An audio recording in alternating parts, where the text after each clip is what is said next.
साथियों, कांग्रेस और इसके साथियों को न बाबा साहब आम्बेडकर के संविधान की परवाह है, न कोर्ट की और न ही देश की भावना की। ये सिर्फ दिखावे के लिए जेब में खाली पन्नों वाले संविधान की किताब लेकर घूमते हैं। कल आपने देखा, उनकी पोल खुल गई। जब संविधान की रक्षा की बात आती है, जब संविधान के सम्मान की बात आती है, तो उल्टा ही काम करते हैं। ये कांग्रेस वाले ऐसे हैं, 75 साल तक जम्मू कश्मीर में बाबा साहब आम्बेडकर के संविधान को लागू नहीं होने दिया। 75 साल तक देश में एक संविधान नहीं था। जम्मू कश्मीर का संविधान अलग था, वो बाबा साहब आम्बेडकर वाला नहीं था। और ये पाप कांग्रेस का था। कांग्रेस ने आर्टिकल 370 की ऐसी दीवार बना दी थी कि बाबा साहब आम्बेडकर का संविधान वहां घुस ही नहीं सकता था।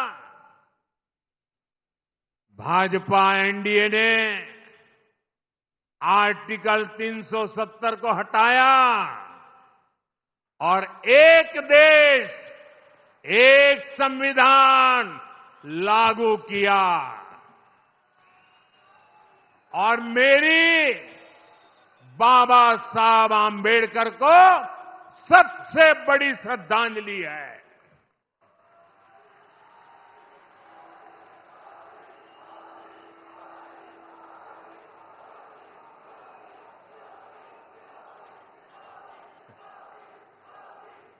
जब भारत का संविधान जम्मू कश्मीर में लागू हुआ, पूरा देश झूम उठा था, नाच उठा था।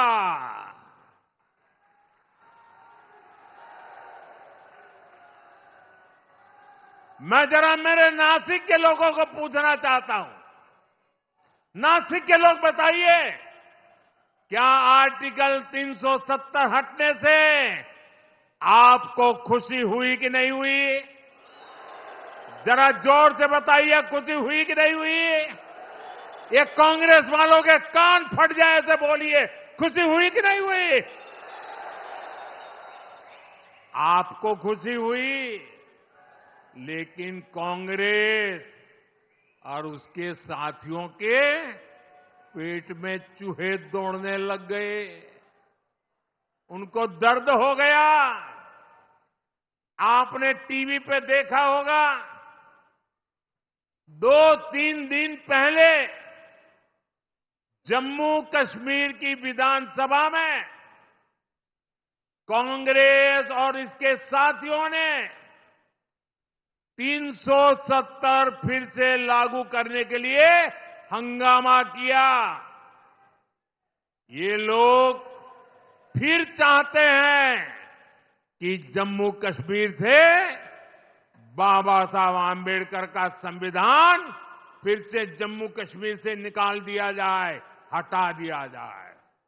ये लोग फिर चाहते हैं कि वहां दलितों को, वाल्मीकि समाज को जो आरक्षण 75 साल बाद मिला है, उसे छीन लिया जाए। संविधान के विरुद्ध, दलितों, पिछड़ों, आदिवासियों के विरुद्ध इसी साजिश में जितनी गुनहगार कांग्रेस है, उतने ही अगाड़ी के उनके बाकी साथी दल भी है। साथियों, चुनाव के समय पार्टियां अपने कामकाज का हिसाब देकर जनता के बीच जाती है। बीजेपी और महायुति भी लगातार अपने काम का हिसाब दे रही है, लेकिन बीजेपी का मुकाबला करने के लिए कांग्रेस के पास एक ही तरीका है। कांग्रेस उसके साथियों की झूठ की दुकान, यही दुकान इन दिनों कांग्रेस और उसके चेलों ने महाराष्ट्र में लगाई है। कांग्रेस ने कर्नाटका, तेलंगाना और हिमाचल में भी यही झूठ की दुकान सजाई थी, और वहां क्या हाल हुआ? चुनाव खत्म हुए, दुकान का शटर गिर गया। वादे पूरा करना तो दूर, कांग्रेस शासित राज्यों में हाल ये है कि सरकार चलाने के पैसे इनके पास नहीं है, तनख्वाह देने के पैसे नहीं है। खर्चों के लिए और अपनी जेबें भरने के लिए जनता पर टैक्स बढ़ाया जा रहा है, जनता से वसूली हो रही है। जनता भी इनकी असलियत जान गई है।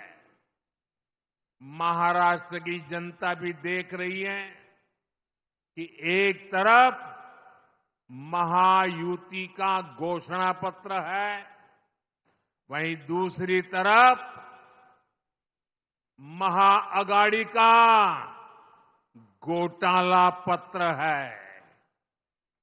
क्योंकि ये पक्का है, जहां कांग्रेस और उसके साथी होंगे वहां घोटाला होगा ही होगा।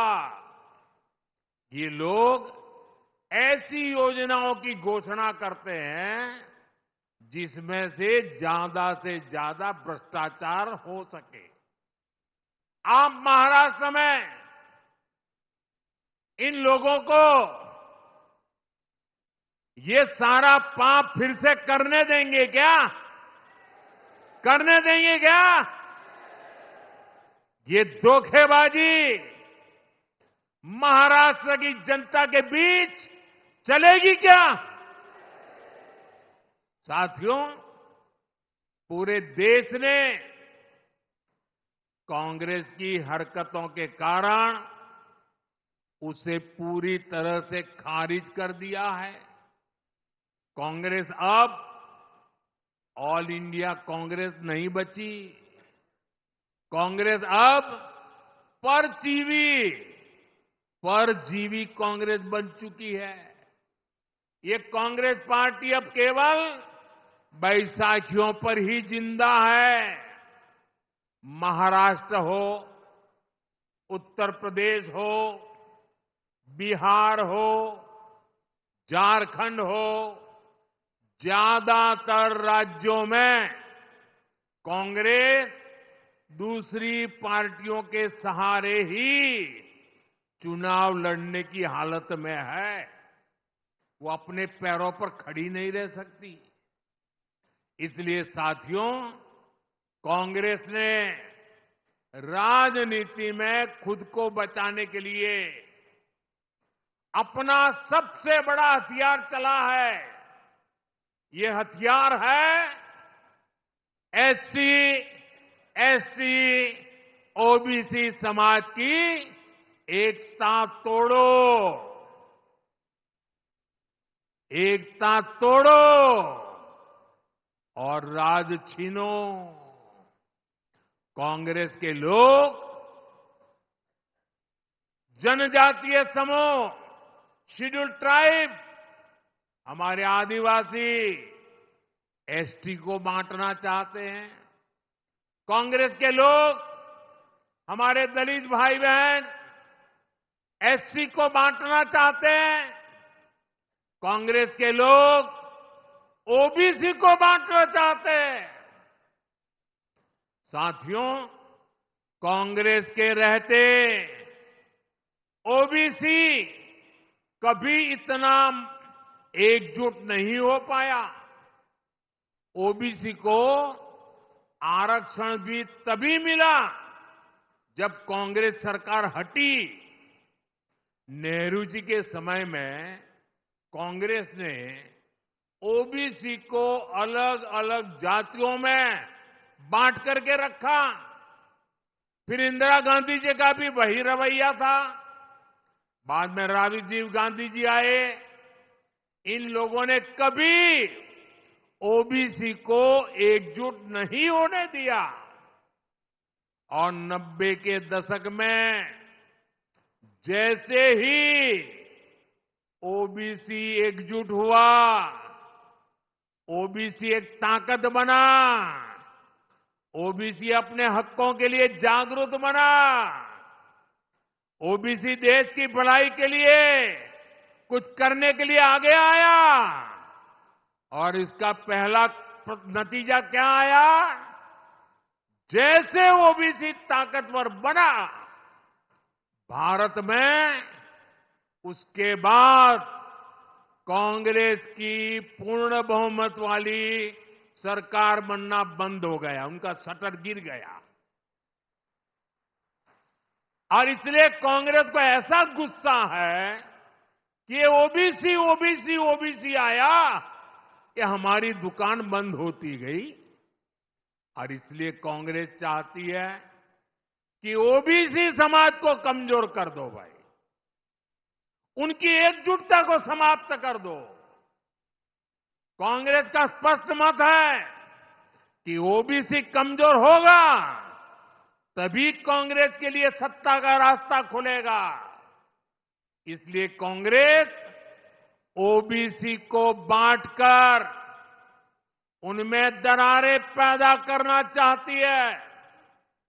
यहां नासिक और इस क्षेत्र में कितनी ही ओबीसी जातियां हैं, कुणबी, माली, वाणी, गुजर, कुंभार, नावी, सुतार, सोनार, देवड़ीगा, धांगर, धनगिरी, गंवाड़ी, शेटवाल, माली, मालिस, नामदेव, आहिर, तंबोली, धावड़, जाटगर, धाकड़ बैरागी, सैगर, कितने सारे। कांग्रेस इन सारी जातियों को आपस में लड़ाना चाहती है। कांग्रेस चाहती है कुणबी ये जाति माली से लड़े, वाणी जाति गुजर से लड़े, कुंभार साथी नावी से लड़े। कांग्रेस चाहती है कि सुतार सोनार से भिड़ जाए। कांग्रेस ओबीसी के तौर पर आपको एकजुट नहीं होना देना चाहती। इसलिए वो चाहती है देवड़ीगा धांगर से लड़े, धनगरी गवांडी से टकराए, नामदेव आहिर से उलझे। कांग्रेस का इरादा है तंबोली दावड़ से झगड़ा करे, जाटगर सैगर से लड़ाई करे। आपकी एकजुटता को तबाह करने के लिए कांग्रेस मैदान में उतरी है। आपकी एकता से, आपकी मजबूती से कांग्रेस को सबसे ज्यादा तकलीफ है। इसलिए वो चाहती है कि ओबीसी अपनी एकजुटता खो दें और कांग्रेस के लिए सत्ता का रास्ता खुल जाए। मैं आपसे पूछता हूं, जब ओबीसी अलग अलग जातियों में बटेंगे तो कमजोर होंगे कि नहीं होंगे? जरा पूरी ताकत से बताइए, कमजोर होंगे कि नहीं होंगे? आपकी ताकत घटेगी कि नहीं घटेगी? और इसलिए आपको याद रखना है, मेरा तो एक ही मंत्र है, हम एक है तो सेफ है, हम एक है तो सेफ है। सच्चाई यही है कि कांग्रेस ओबीसी से नफरत करती है। आज ओबीसी समाज का एक व्यक्ति लगातार 140 करोड़ देशवासियों के आशीर्वाद लेकर तीसरी बार देश का प्रधानमंत्री बना है।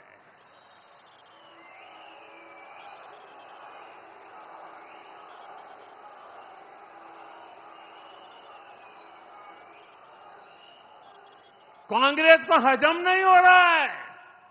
ओबीसी, वो भी इतनी छोटी जाति का, वो कैसे प्रधानमंत्री बन गया और 60 साल के बाद तीसरी बार बनने वाला बन गया।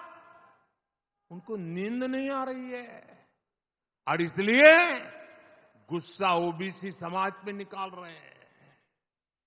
साथियों, यहां हमें आशीर्वाद देने के लिए इतनी बड़ी संख्या में माताएं, बहनें, बेटियां आई हैं।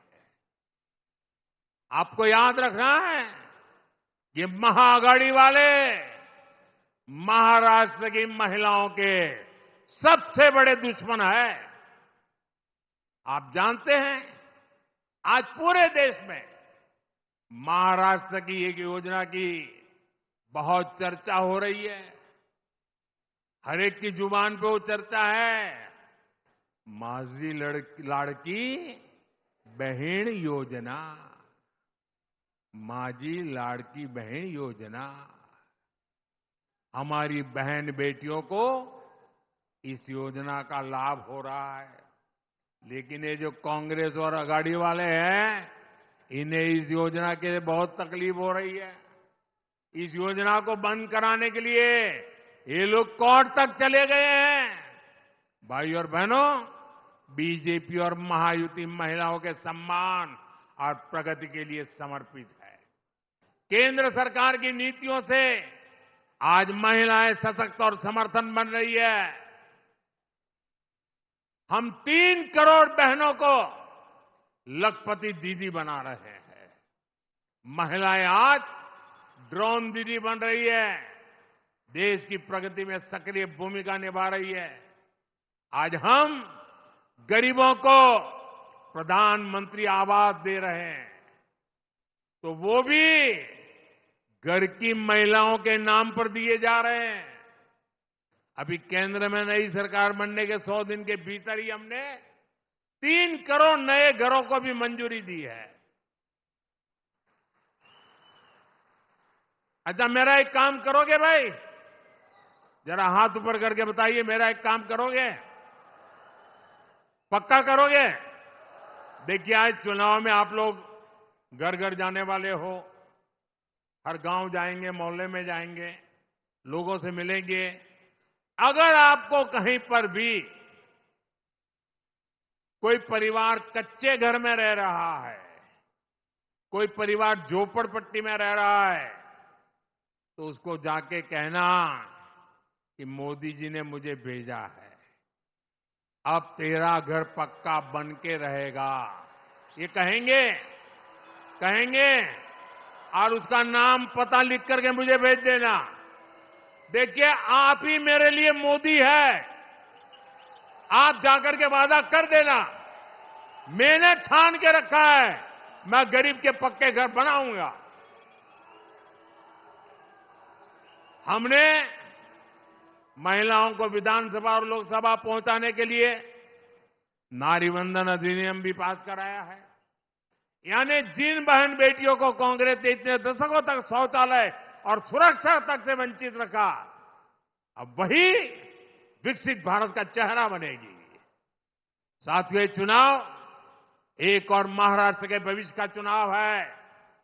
साथ ही ये महाराष्ट्र के सम्मान का और स्वाभिमान का चुनाव भी है।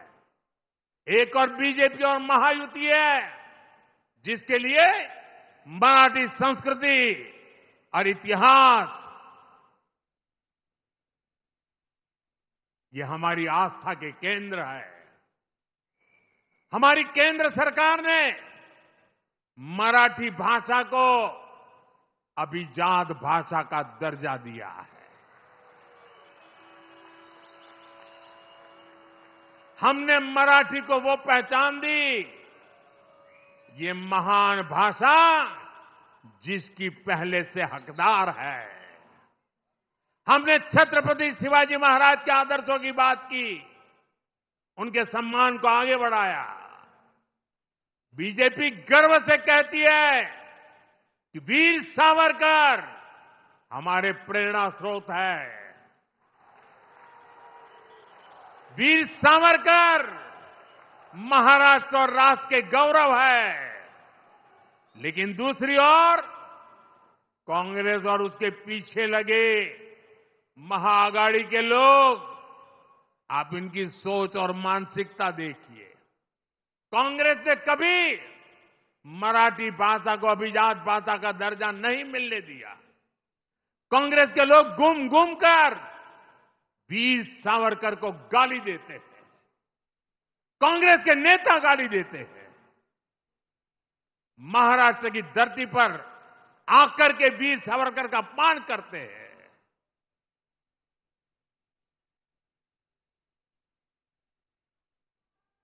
और मैंने सुना है कि महाराष्ट्र के आघाड़ी के कुछ नेताओं ने कांग्रेस के युवराज को बिठाया, उसको कहा, भाई महाराष्ट्र में चुनाव जीतना है, तुम वीर सावरकर को अभी गाली देना कुछ दिन बंद करो। उसके मुंह पे ताला लगाया, गाली बोलना बंद करो। और ये देखिए आघाड़ी वाले, सबसे बड़ा दुर्भाग्य ये है कि सावरकर की विरासत का दम भरने वाले आज आघाड़ी में कांग्रेस के साथ खड़े हो गए हैं। मैं कांग्रेस के महाआघाड़ी वाले साथियों को चुनौती देता हूं। ये चुनौती मेरी महाआघाड़ी वालों को है। ये पार्टियां कांग्रेस के युवराज के मुंह से, कांग्रेस के नेताओं से वीर सावरकर के तप, त्याग, बलिदान के कम से कम 15 मिनट रोज अपने भाषण में प्रशंसा करके जरा दिखा दे। एक युवराज कभी भी वीर सावरकर की प्रशंसा करने की हिम्मत नहीं करेगा। वीर सावरकर की काले पानी के दिन, काल कोठरी में बताए उनका वो कठिनतम समय और देश की आजादी के लिए लिया हुआ प्राण। कांग्रेस सब कुछ खारिज करती है। महाआघाड़ी वाले दल कांग्रेस से वीर सावरकर के काले पानी वाले दिनों की जरा प्रशंसा करके दिखाए। आजादी की लड़ाई में वीर सावरकर ने कितने ही क्रांतिकारियों को प्रेरणा दी। महाआघाड़ी वाले दल कांग्रेस से ऐसे प्रेरणादायी वीर सावरकर की तारीफ करवाकर जरा दिखाए। साथियों, देश और महाराष्ट्र की राजनीति में बाला साहब ठाकरे का योगदान अतुलनीय है। लेकिन कांग्रेस के नेताओं के मुंह से बाला साहब की प्रशंसा भी, उसके लिए एक शब्द नहीं निकलता है। मैं आघाड़ी में कांग्रेस के दोस्तों को यह भी चुनौती देता हूं, वो कांग्रेस के नेताओं से, युवराज के मुंह से बाला साहब ठाकरे की, उनकी विचारधारा की सार्वजनिक रूप से प्रशंसा करके दिखाएं।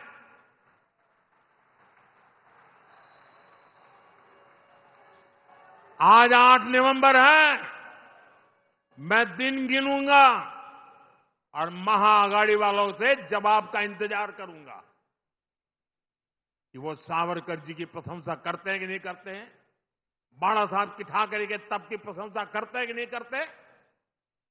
महाराष्ट्र भी देखेगा और हम गिनेंगे, आप भी गिनना। साथियों, इस चुनाव में आपको बीजेपी और महायुति के उम्मीदवारों को विजयी बनाना है। मैं आपसे आशीर्वाद मांगने के लिए आया।